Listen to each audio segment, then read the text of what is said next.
Once you give meaning to it, you generate a perception. So perception is not direct experience. Direct experience is just this, S-I-F-T, sift. Perception is, oh, that is Kabir. Oh, this is an auditorium, etc., etc.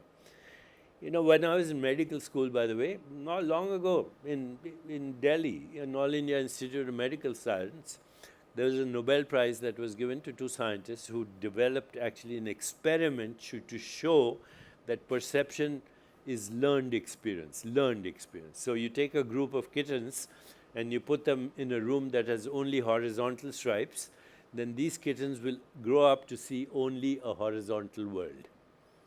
If you take another group of kittens and you bring them up in a room that has vertical stripes, then those kittens will grow up to see only a vertical world.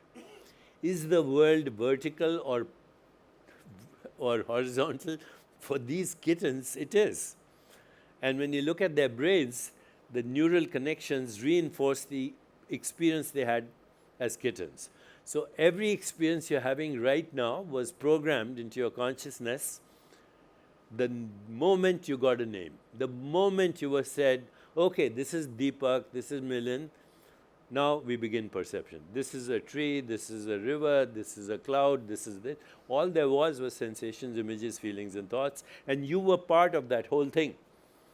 But now you have separated. You say, there's me and there's the universe.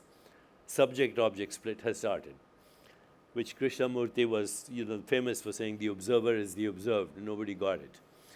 Okay, but people are getting it now, long time after he died.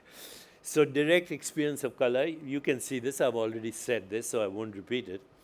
But what applies to one sensation applies to every sensation. So all perception is learned culturally, economically, religiously, ancestors, very complicated, starting with when humans started telling stories. That's what meaning is. It's a story. You give a story, now you create a perception, and then the story recycles through eons of time, and we call it reality. So giving meaning, the storyline created by emotions. Emotions is I like the sensation, I don't like the sensation. Now actually, if you really look at sensations, you'll see that sensations of pleasure and pain are exactly the same sensation. That's why we have some people have what they call their what's the word I'm searching for? Masochism, sadomasochism. They enjoy it. Why? Because they get pleasure out of pain. Why? Because it's the same sensation. If you take a VR and you put person in extreme cold and extreme hot, they can't tell the difference. Okay, so actually that has immense implications, even medically. It's a story, therefore pain is a story and pleasure is also a story. And of course it all comes through relationship, because it's through relationship that we entangle emotions and stories. We exchange storylines. This storyline exchange is called karma. Karma simply means past experience, how we interpreted it, and now we are stuck by it. Okay, you're stuck because it's a prison, but you don't know it's a prison because you don't know the difference between what you were learned to perceive and what was the reality. So that's why karma is called a prison. And bondage, karmic bondage. And freedom is actually knowing that you as consciousness are actually independent of the story. The story is a provisional story, even though you created it, or your culture created it, or your religion created it, but that is not who you are. You are, the awareness of an experience is independent of the experience. The awareness of pain is independent of pain.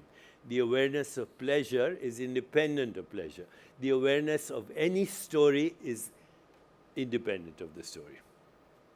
So mind, body, and world are human constructs. People say, how do you define an illusion? Illusion means it disappears after a while. Okay, it's not there all the time. It's ephemeral, it's ungraspable, it's transient, it's impermanent. Or it's a dream, or it's a projection, whatever you call it. Projection is not a bad word, by the way. And illusions are mistaken for reality because we are embedded in them. All perceptions are magical lies. Magical lies, people don't understand the word Maya, so magical lie is a better. Magical lie means this earth appears flat, but that's a lie. This ground appears to be stationary, but it's spinning at dizzying speeds and hurtling through space at thousands of miles an hour. So I experience this as stationary. It's a magical lie. This is a magical lie because it seems to be solid, but it's proportionately as void as intergalactic space. If you could see my body as it really is, you'd see a huge emptiness with a few scattered dots and spots and some random electrical discharges. And even those scattered dots and spots are forms of emptiness. They're modified forms of emptiness. And this is not philosophy anymore, by the way. This is today's technology. You can't send email if you believe in the material world. You can't send a text message. You can't go on Twitter or Instagram or see a movie if you believe in a material world. Because what we are seeing is the appearance of zeros and ones as that. You, Mr. Deora, are a digital 3D printout in a non-local consciousness. And even that 3D digital printout is changing, just like a movie. We have digital movies now, so what's the big deal? Okay, everything is digital.